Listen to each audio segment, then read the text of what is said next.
երբ մենք քայլ առ քայլ առաջին դասարանից սկսած ներդնեինք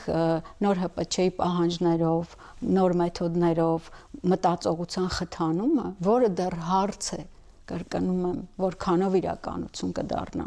որովհետև միայն ասելով, որ նոր ՀՊՉ-ի պահանջներին սա համապատասխանում է, չի համապատասխանում, չենք կարող պնդել, որ իսկապես այդ փոփոխությունը տեղի է ունենում դպրոցներում։ Երբ որ քայլ առ քայլ մենք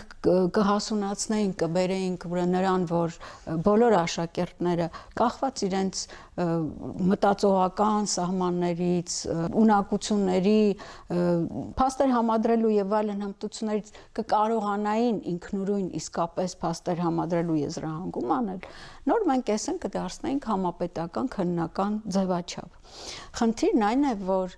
երբ որ դու վաղ ես ներդնում ինչ-որ բան, որի համար հող չկա դեռ, հասունացած չէ պահը, դա հղի է հետևանքներով։